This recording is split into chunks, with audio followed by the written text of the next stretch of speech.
देखो, आप कोई काम कर रहे हो और आपको ये डर हो कि कोई हमें विक्षेप कर सकता है, कोई हमें बाधा पहुंचा सकता है, तो सबसे पहले आंख बंद कर लो, क्योंकि ना किसी को देखोगे, ना कहीं नजर जाएगी, ना कहीं मन जाएगा। क्योंकि मन सबसे पहला, मन का सरल रास्ता कौन सा है? आंखें हैं।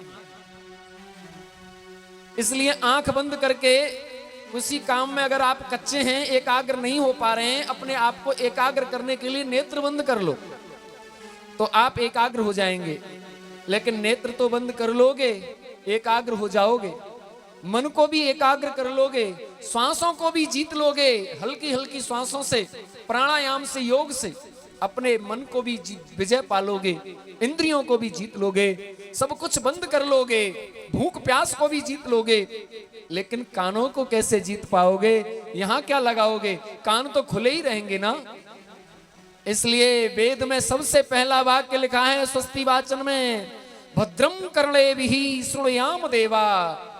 मैं भद्र वाक्यों को सुनूं, कभी सुमंगल वाक्यों को सुनूं, कभी भी मेरे पास अमंगल वाक्य ना आए, मुझे ऐसे शब्द कभी सुनाई न दें जो मेरे अंदर भय उत्पन्न करते हो, जो मेरे अंदर बहुत ही ज्यादा दुख उत्पन्न करते हो, जो दारुणता लाते हो, दीनता लाते हो, मलिनता लाते हो। और सज्जनों, संसार में सबसे बड़ी शक्ति है श्रवण। श्रवण जिसके पास है उसका जीवन हमेशा अच्छा है, और जिसका श्रवण बिगड़ गया उसका सब बिगड़ गया। और आजकल सबसे बड़ी बात यही है कि लोग सुनना कम पसंद करते हैं, सब सुनाना पसंद करते हैं। सब चाहते हैं कि मैं सुनाऊं और मेरी सब सुने। घर में भी इस बात की ही लड़ाई है कि मेरी चले, मेरी सुने, मेरी सुनी जाए, मेरी कही मानी जाए, मैं योग्य हूं, प्रवीण हूं, विद्वान हूं, अधिक जानकार हूं। लेकिन सुनना कोई नहीं चाहता। और हमारे वेद कहते हैं, वेद में जो मंत्र हैं उनको हम कहते हैं श्रुतियां, जो सुनी गई, और जिन्होंने सुना वे ही महान बने। इसलिए जिनसे सुनना आता है वे महान हैं, और जो सुनाते हैं वे तो सुनाते ही हैं, लेकिन जो सुनते हैं वास्तव में वे महान हैं। क्यों? क्योंकि जो सुन सकता है वही कुछ कह सकता है। जिसने सुना होगा वही कुछ बोल सकता है, वही कुछ कह सकता है। जिसने सुना ही नहीं होगा वो क्या कह सकता है, वो क्या बोल सकता है? और अगर बोलेगा भी तो वो बोलेगा नहीं, बड़बड़ाएगा।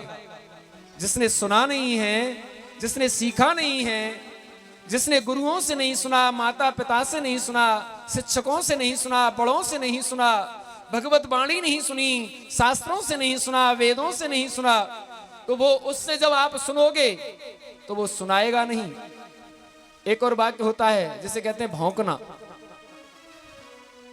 बकना भी कह देते हैं, भौंकना भी कहते हैं, और उल्टा सीधा बोलता है तो कह देते हैं बड़बड़ा रहा है। तो ऐसे लोग भौंकते हैं, बकते हैं, बड़बड़ाते हैं, सुना नहीं पाते।